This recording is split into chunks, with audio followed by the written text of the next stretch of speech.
and welcome to the Westmoreland Museum of American Art's virtual programming.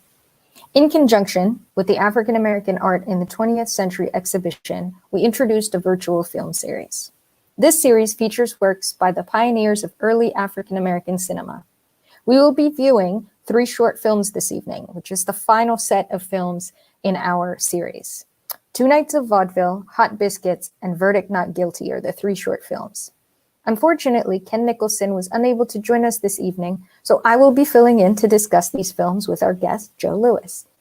Joe is the executive director of the Jazz Bridge Project and founder and curator of the Black Bottom Film Festival presented by the August Wilson Center, August Wilson African American Cultural Center. All right, let's meet Joe. Hello. Hi. How are you this evening? I'm excellent, thank you. How are you? I'm doing all right. Right. All right. So we're going to get started with 2 Nights of Vaudeville. 2 Nights of Vaudeville is a silent comedy about what happens when a well-to-do man drops his theater tickets. Then they are retrieved by a trio from the wrong side of the tracks. Once admitted into the swanky theater, the trio causes chaos and big trouble. The slapstick comedy was shot in Chicago and distributed by Ebony Pictures. Ebony Pictures was a white-owned concern that produced rough slapstick comedies with African-American casts. I mean, it's one of the few companies that did that. And the company took out ads, actually, in trade journals, boasting of the authenticity of their pictures and the fact that they used black talent, not white actors in blackface, which was quite common in 1915, which was the norm. So from 1915, 2 Nights of Vaudeville. Okay.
If your idea of a wonder time, take me home.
There it Wow. was. 2 nights on vaudeville, Yeah. of vaudeville. What did you think of it, Mona? Well, seeing it from a modern lens, it's really problematic. It is. I mean, it was known. The movie was distributed by Ebony Films, but Ebony Films didn't make the film. But because Ebony Films distributed it, which means it was in Chicago, Chicago was a sort of melting pot for African Americans from the South. It was one of the largest depots for the Great Northern Migration. So it had a lot of movie theaters for African Americans. And unfortunately for Ebony Pictures or Films, the Chicago Defender was on the same street where all of the movie theaters were. So, and Chicago Defender was the largest, mostly read African-American newspaper in the United States. Of course, there was a lot of newspapers being read, the Amsterdam News in New York. The Pittsburgh Courier was also a national newspaper, one of the larger national newspapers. But at this time, the Chicago Defender was the largest in 1915. And they basically lambasted this film in particular and all of Ebony Pictures films. And it really led to their demise. Ebony Pictures or Films closed down in 1919 because of the sort of boycott that the Chicago Defender organized around, or the questioning the validity and the sort of importance of films making fun of Black people, even though they gave Black people work. So it's something that sort of led to, it's another discussion that happens again in the 70s with the Black exploitation films. But, right. So that's sort of the dilemma for Right. Ebony Pictures. Yeah, yeah. And I had read that about Ebony, and I was like, oh yeah, that's not great, but there was work. But no, it wasn't great. So there's a lot of conflict that goes. There's a lot of conflict. There's a lot of conflict with it because it's perpetuating stereotypes. Right. Yeah. Right. All right. Do we have any questions in the chat? Doesn't seem like we do. Okay, let's move on. Did you want to add anything else about this film? No, we can move on. I mean, we can add, if there's some questions at the end of the trio, we can circle back. But let's move on and do Hot Biscuits. Hot Biscuits is another film by the sort of star of our series, Spencer Williams. Spencer's been in several of the films in our series. Can you name them? No. Most of them. The Bronze Buckaroo. He was in, right? And he also, which he just starred in. He played the villain in The Bronze Buckaroo. Right. And that was our very first one in 2020. So that was a long time ago. Right. So he was in The Bronze Buckaroo. He also wrote and directed The Blood of Jesus from 1941. This comedy is his very first movie that he wrote and directed. It stars Thurston Briggs. Now, Briggs this is his only film credit. This is the only film that people could find about him. This film was virtually unseen for 80 years, and it's a short that depicts a rivalry between two men who are playing a high-stakes game of miniature golf. Now, I don't know if you knew this or not, but miniature golf used to be extremely more popular back then, back in the 30s, than it is today. I mean, there was thousands of miniature golf courses across the country. It was like I don't know, as popular as gaming. You know, comparatively speaking, there were thousands. They're all over the place. So this is it. Let's start it off with again. This is a comedy from 1931, Hot Biscuits.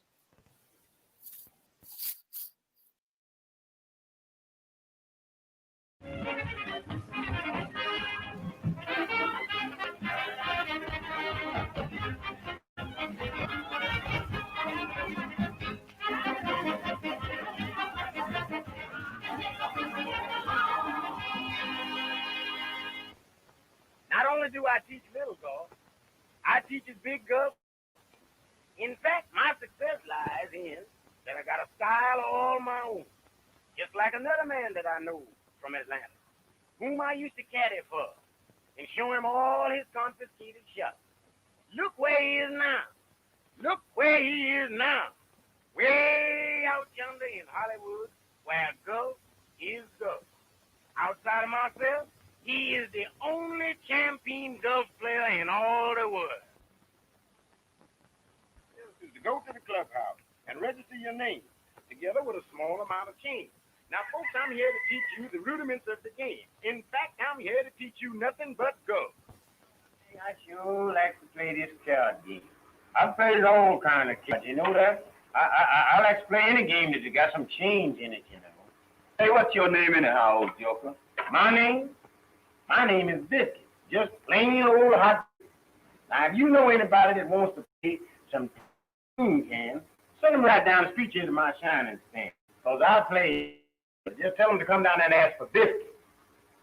All right. I'll get somebody to play you some tune can. All right, dude. So.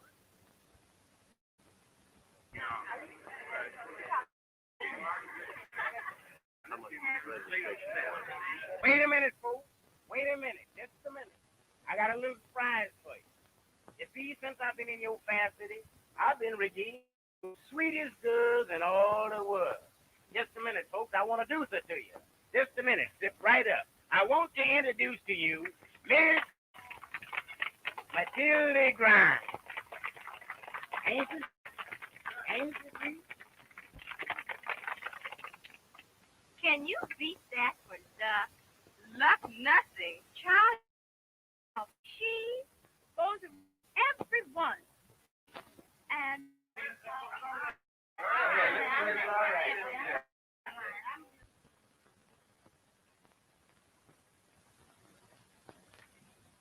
ain't the way to spell biscuit. Oh, that's the way we spell it in Atlanta.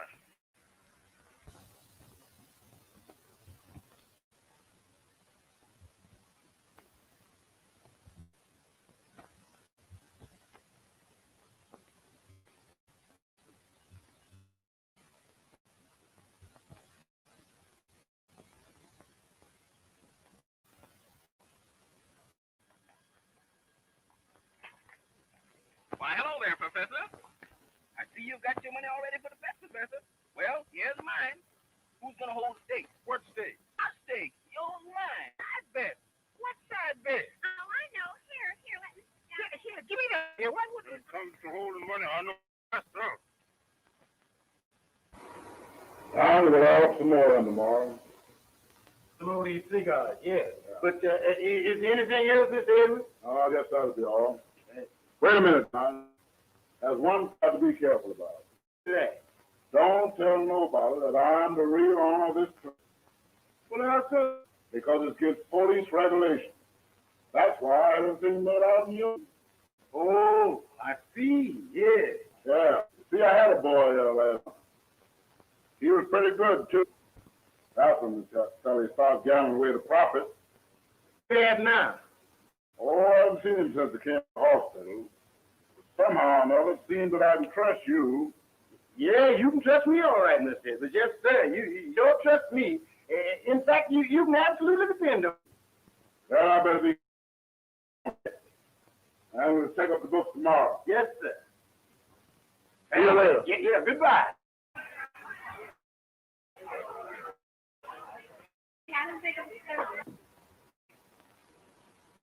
Hello, sir. Hello, Jim. How's business? Oh, good. Well, who's going to win the match tomorrow? I don't know who is, but I know who ain't. What you mean? Listen here, Jim, you know doggone well I can't beat that fella. You know, I just kidding. I can't play no golf, and ain't no way in the world for me to beat that man unless something happens. Well, what's got to happen for you to beat him? Earthquake, I guess.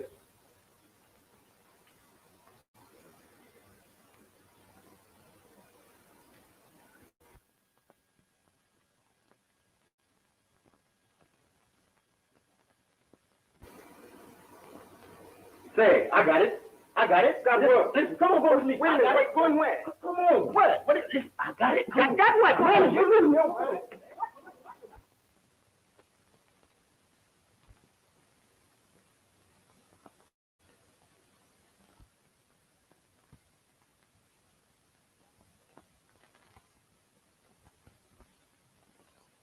Now, is you satisfied? Yeah. Of course I'm satisfied, but what I want to know about playing the game. Sure it will. All you got to give me the signal and I'll push this button, that's all. You know, thing, Jim, I got to give you credit. You sure know you. Oh, don't. And I appreciate it. Don't mention it. Don't mention it, boy. I appreciate it. Since you got $10, I left my pocketbook at home. $10? Yeah. Man, they don't need me searching myself, because I know I ain't got over 70.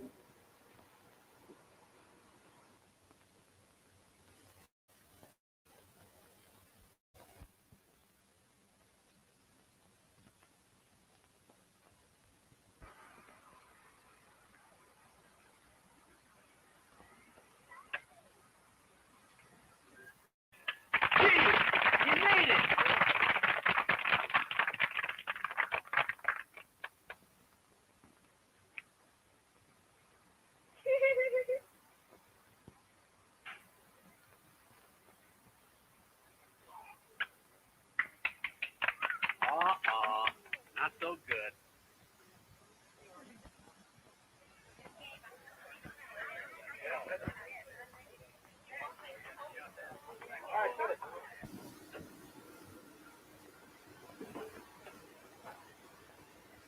Nice day, ain't it? Oh, yes, it is. You live around here? Yes. Oh, don't.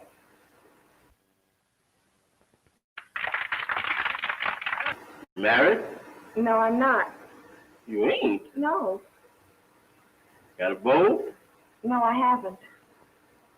My. What's the matter with these boys in New Orleans?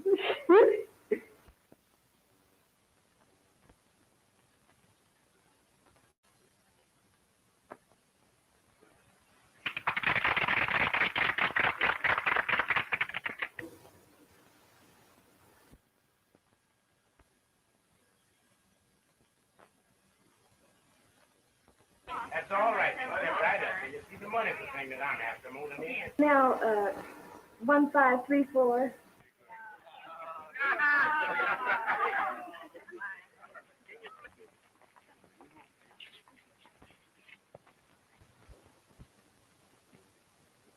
Here's your money, Mr. Walker. And here's the coat. Thank you. Thank you.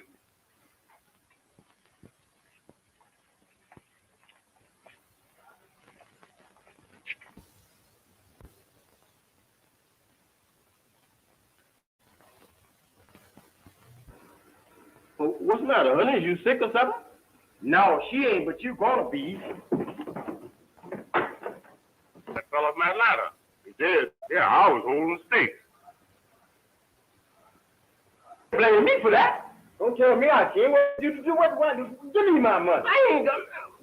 Don't wait. There ain't no use. Hey, you boys can't have that rag in here. But listen to this man here. I'll take that on outside. We don't want that in here. Give me my money. But if I give you your money, will that be all right? Yeah, if you're all right, you give me my money. All right, then we're gonna be friends. Yeah, we'll be friends. All right, then let's shake hands on it.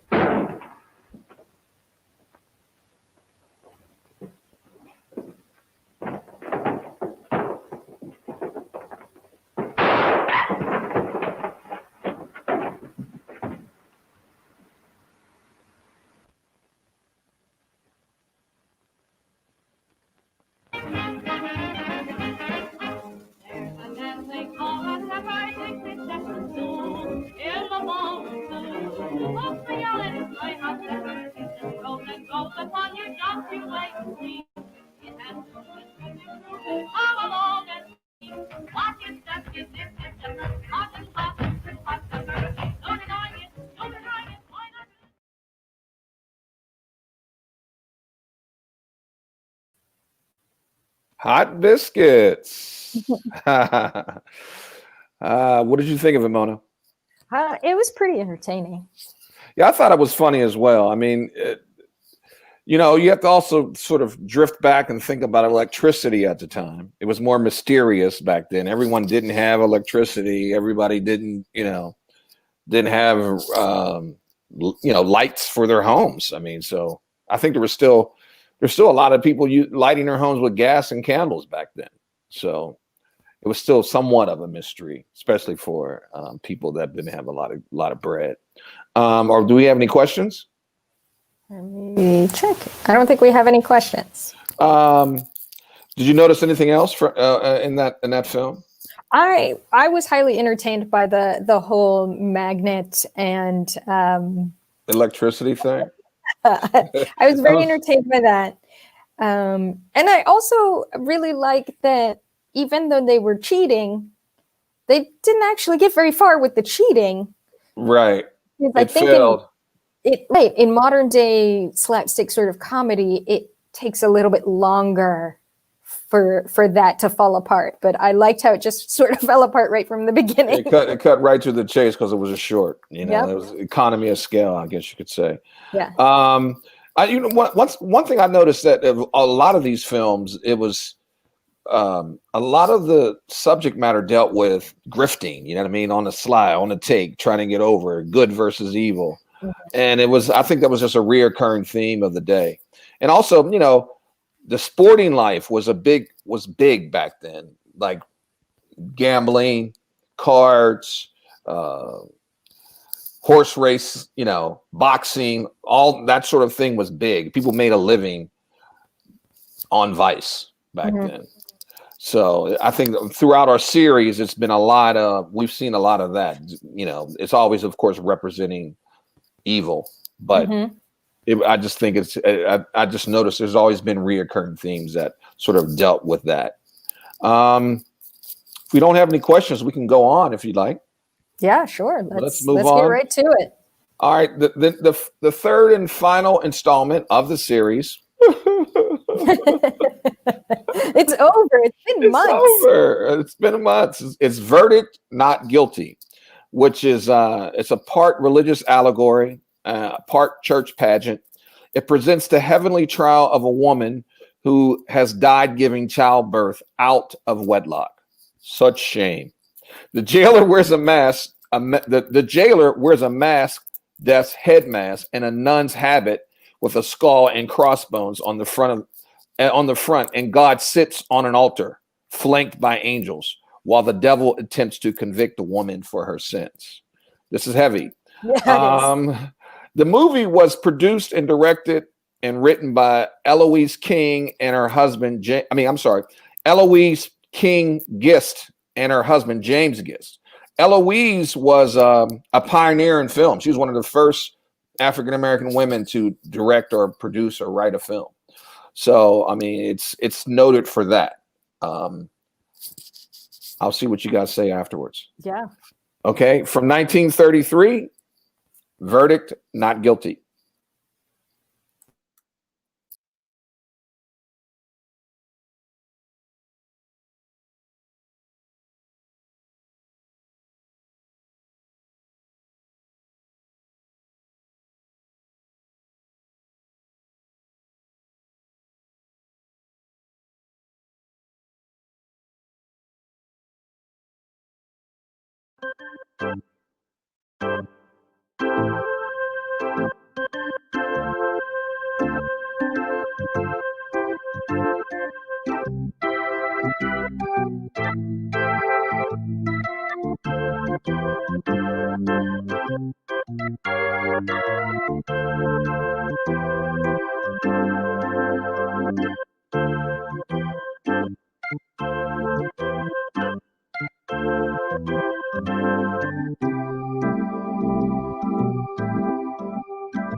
All right.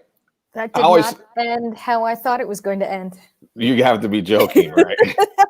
I thought they were going to superimpose some audio and say, verdict not guilty. You know what I mean?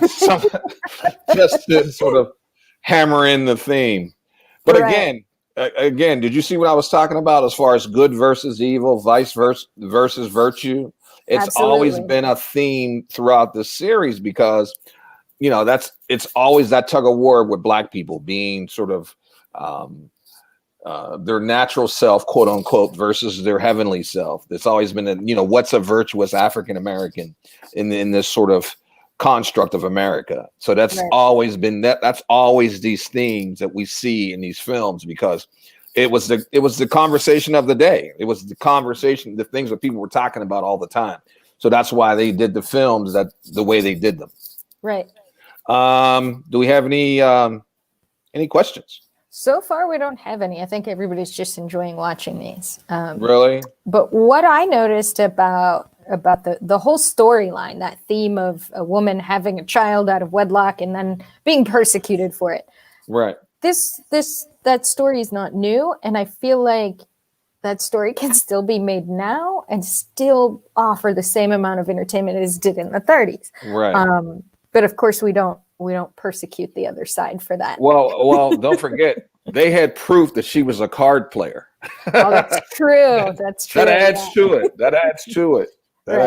That she was a card player.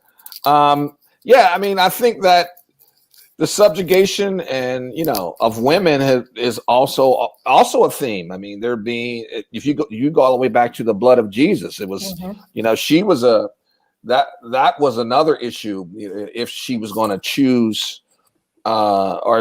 choose good versus evil, or always being the good. Women are always virtuous and good, and the men are always questionable. Right. That's sort of an ongoing theme in our current society and in these films that we watch. Absolutely. That's what I'm saying. Like, it hasn't really changed or evolved. It hasn't at changed all. much.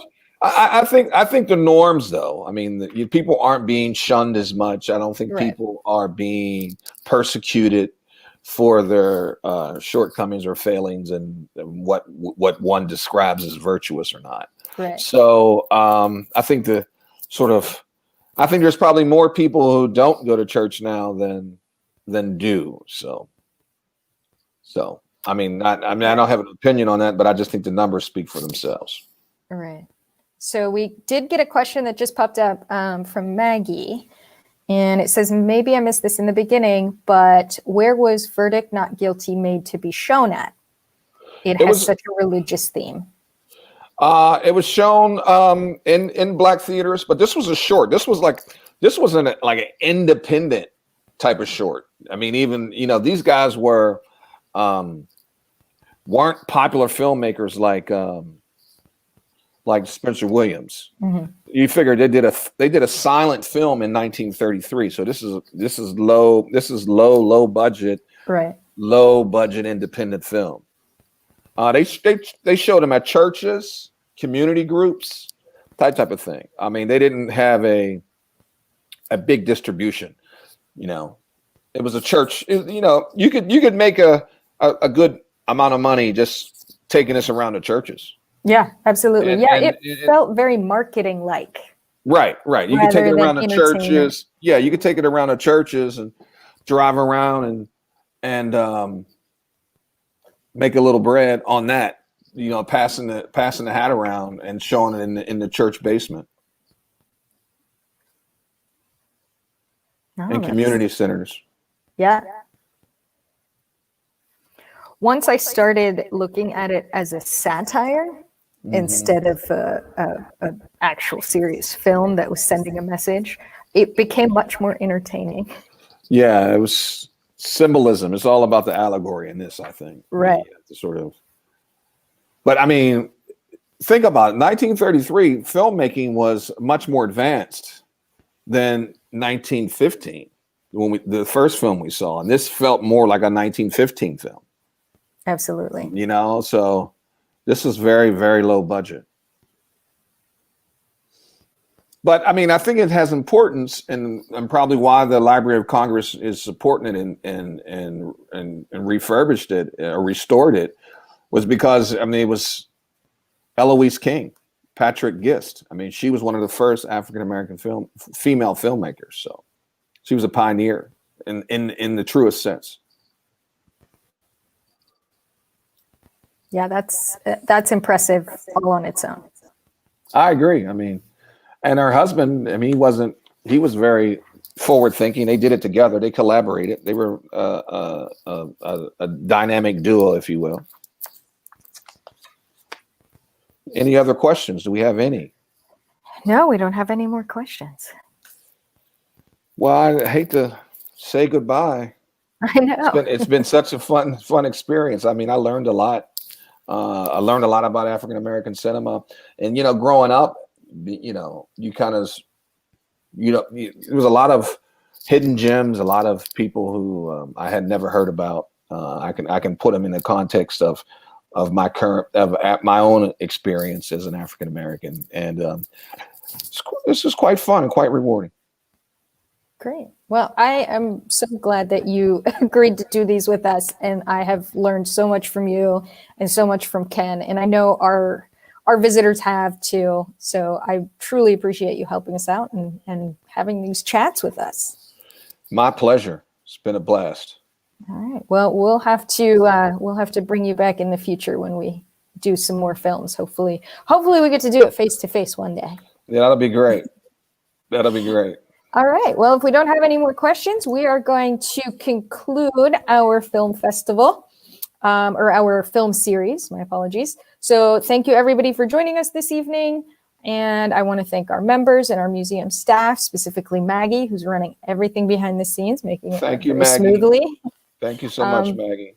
Please make sure you check the museum's website at thewestmoreland.org for any upcoming virtual programs. We have tons coming up. All right, everybody, have a good evening.